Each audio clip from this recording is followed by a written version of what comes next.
And in the aftermath of largest banking scam in Indian history, and as the voices on privatization and consolidation of public sector banks grow louder, Finance Minister Arun Jaitley of India has ruled out any such plans in the next 1 year. Reports say Finance Minister categorically stated that no public sector banks will be merged or privatized in the next 1 year. FM said they want to improve the banks, but there is no plan to privatize them for now. For 1 year at least.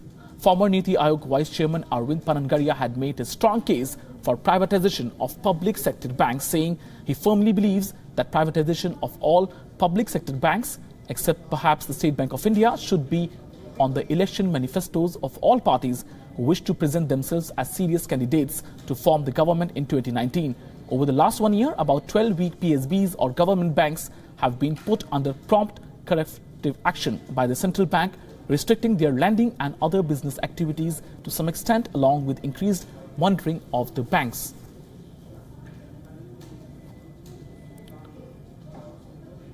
And we are joined by our correspondent Pragya Jha from Mumbai. She's been tracking the PSB scam very closely. Pragya, over to you now. We would like to know from your side now, why is this opposition as far as privatization of bank is concerned? Do you see that happening at least in the manifestos of the government, or at least the parties who want to government in 2019?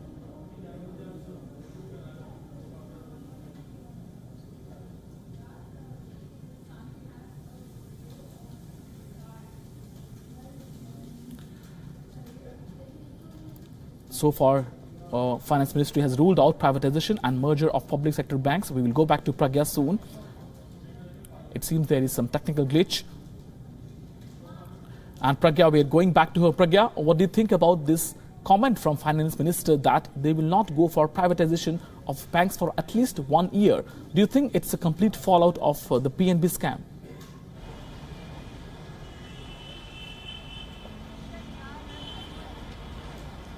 Indeed, Sumit, and as you rightly pointed out, even the former Vice Chairman of Niti Aayog, Arvind Panangaria, had in fact very categorically and seriously made that statement that privatization of public sector banks should be considered very seriously by the government, and even those political parties who wish to come to power and have serious thought of serving to the people, as this is actually going to benefit the taxpayer as well as even the banking industry and as well as the country overall, because as we know that the private sector, the public sector banks for now hold maximum market share, which is 70% to 30%. That's the ratio of 70-30. But with time, it is predicted that these banks are set to lose their market growth and their market space by 4% a year. And providing such kind of data, it was then, voices within the government also, in fact, started growing louder that privatization of the public sector banks, the PSBs, is mandatory if we want to say and not lose out the kind of momentum that these banks have, the kind of market share they have now. And now, because they have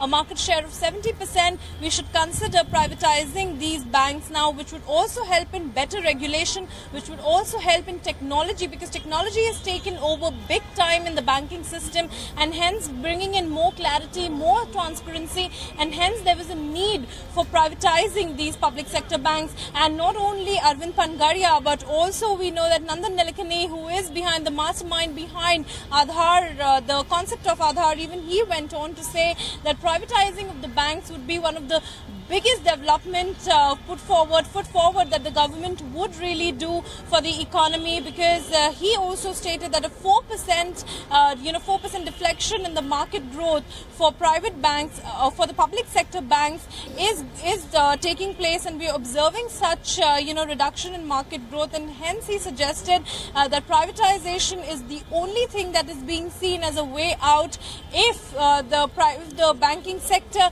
needs to benefit, and if the public banks don't want to lose out their sheen in competition to the private banks. And a quick comment from you, Pragya, on this. The State Bank of India, now government is saying that if the banks are privatized, SBI will be an exception. Is it because SBI is a big bank, the largest bank of India, and it is the real bank that can do many things which government wants it to do?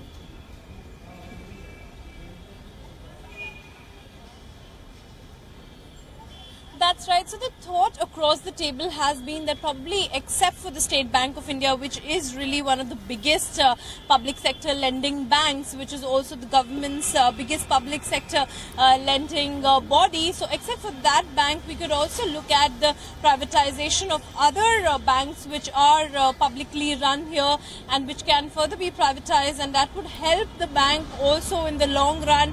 It would help the economy also. It would come under the technologies, and it would come under the transparency of the technology radar, with KYC, with Aadhaar becoming mandatory. Of course, the Supreme Court has for now not given any further deadline as to when people have to get their bank accounts linked with Aadhaar. But we do see that the government is very serious on the thought of Aadhaar, and even the unified payment interface, which according to Nandan Nilekani and other banking heads, they've said that this is going to become the reality for the future, and hence we are over here. We can then further observe that the privatization, the call for privatization from within the banking sector grows larger each day. Thank you, Pragya, for joining us and getting us all these details this morning.